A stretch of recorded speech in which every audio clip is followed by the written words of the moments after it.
AP cabinet సమావేశం ముగిసింది. పలు కీలక అంశాలకు మంత్రివర్గం ఆమోదం తెలిపింది.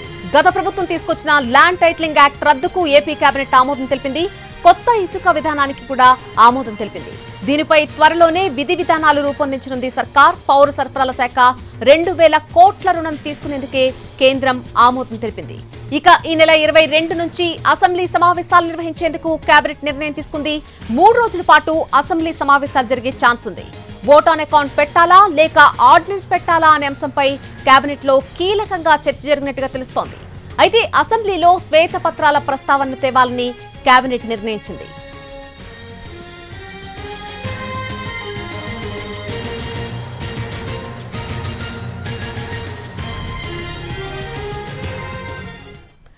ఏపీ కేబినెట్ సమావేశం ముగిసింది కొద్దిసేపటి క్రితం. పలు కీలక అంశాలకు మంత్రివర్గం ఆమోదం తెలిపినట్టుగా తెలుస్తోంది. గత ప్రభుత్వం తీసుకొచ్చినటువంటి ల్యాండ్ టైటిలింగ్ యాక్ట్ రద్దుకు కూడా ఏపీ కేబినెట్ ఆమోదం తెలిపింది.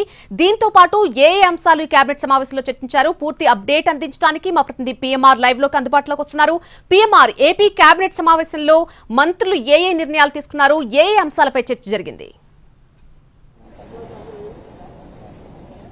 కొద్దిసేపటి క్రితం కేబినెట్ సమావేశం ముగిసింది. ఈ సమావేశంలో గత ఎన్నికల్లో హామీ ఇచ్చిన విధంగా ఏదైతే ల్యాండ్ టైటిలింగ్ యాక్ట్ను రద్దు చేసి తీరతామని ఏదైతే నిర్ణయం తీసుకుందో, సో దానికి అనుగుణంగా 5 సంతకాల్లో ఇది కూడా ఒకటి ఉంది. ల్యాండ్ టైటిలింగ్ యాక్ట్ను రద్దు చేస్తూ ఫైల్ మీద సంతకం చేశారు. సో ఇప్పుడు దానికి అనుగుణంగా గతంలోనే జీవో జారీ చేశారు. ఇప్పుడు కేబినెట్ ఆమోదం లభించిన పరిస్థితి కనిపిస్తుంది. సో ఈ నేపథ్యంలో ల్యాండ్ టైటిలింగ్ యాక్ట్ను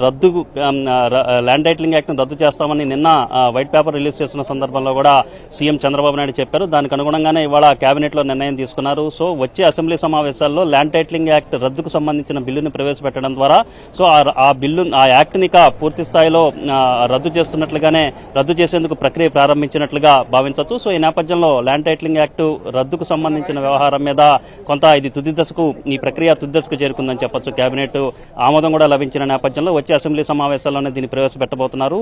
రద్దుకు సంబంధించిన బిల్లును ఆమోదం వచ్చే అసెంబ్లీ సమావేశాల్లో ఆమోదం తెలపనున్నారు. మరొకటి ఇసుక పాలసీకి సంబంధించి కూడా ఇప్పటివరకు తాత్కాలికంగా ఇసుకను ఉచితంగా ఇస్తున్నప్పటికీ దానికి సంబంధించిన పూర్తి స్థాయి విధి విధానాలను రూపొందించలేదు. సో దీనికి సంబంధించిన కేబినెట్ ఆమోదం కూడా లభించలేదు. ఇప్పుడు ఇసుక పాలసీకి కేబినెట్ ఆమోదం లభించింది.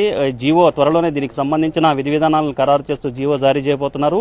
సో ఈ క్రమంలో ఇసుక పాలసీని పూర్తి స్థాయిలో అందరికీ అందుబాటులోకి తీసుకొచ్చే విధంగా ఏ విధంగానైనా సరే ఉచితంగా ఇసుకను తీసుకువెళ్లే విధంగా లబ్ధిదారులకు కావచ్చు వినియోగదారులకు పూర్తి స్థాయిలో ఇసుకను అందుబాటులో ఉండే విధంగా ఇసుక పాలసీని రూపొందించాలి. దానికి అనుగుణంగానే విధి విధానాలు కూడా రూపొందించాలన్న దిశగా ఈ కేబినెట్ సమావేశంలో చర్చ జరిగినట్టుగా తెలుస్తుంది. అట్ ద సేమ్ టైం రవాణా ఛార్జీలు కావచ్చు, లోడింగ్ ఛార్జీలు కావచ్చు, అవి కూడా ప్రజలకు, సామాన్యులకు, పేదలకు ఇబ్బంది కలిగించిన రీతిలోనే ఫిక్స్ చేస్తే బాగుంటుందన్న అభిప్రాయం వ్యక్తమైన నేపథ్యంలో సో దానికి అనుగుణంగా కూడా వీటిని పరిగణలోకి తీసుకుని ఇసుక పాలసీని రూపొందించడం, దానికి అనుగుణంగానే విధి విధానాలు రూపొందించే దిశగా కూడా కొంత కీలకమైన నిర్ణయాలు తీసుకున్నట్లుగా ఈ కేబినెట్ సమావేశంలో చర్చ జరిగినట్లుగా మనకు వస్తున్న సమాచారం తెలుస్తుంది. ఇక అసెంబ్లీ సమావేశాలకు సంబంధించిన వ్యవహారం మీద కూడా ఈ కేబినెట్ భేటీలో చర్చకు వచ్చింది. 22వ తేదీ నుంచి అసెంబ్లీ సమావేశాలు జరగనున్నాయి. మనకు అందుతున్న సమాచారం మేరకు 3 లేదా 4 రోజుల పాటు అసెంబ్లీ సమావేశాలు జరుగుతాయి.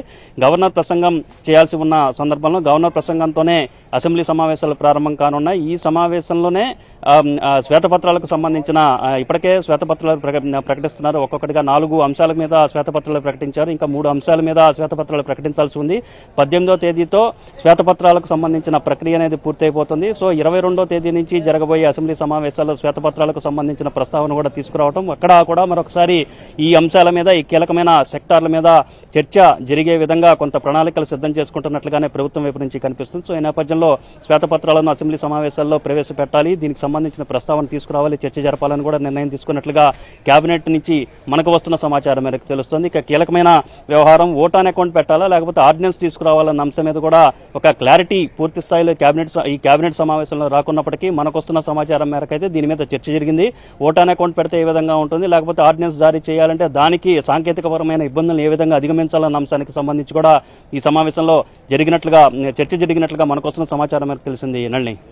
Right PMR, thanks for the live update. మా ప్రతినిధి పిఎంఆర్ చెప్పినట్టుగా ల్యాండ్ టైటిలింగ్ యాక్ట్ రద్దుకు సంబంధించి కూడా ఏపీ కేబినెట్ లో ఆమోదం తెలిపింది. కొత్త ఇసుక విధానానికి ఆమోదం తెలియజేసింది. దీనిపై త్వరలోనే విధి విధానాలు కూడా రూపొందించబోతోంది సర్కార్. పౌర సరఫరాల శాఖ 2,000 కోట్ల రుణం తీసుకునేందుకు కూడా కేంద్రం ఆమోదం తెలిపింది. ఇక ఈ నెల 22 నుంచి అసెంబ్లీ సమావేశాలు నిర్వహించేందుకు కూడా కేబినెట్ నిర్ణయం తీసుకుంది.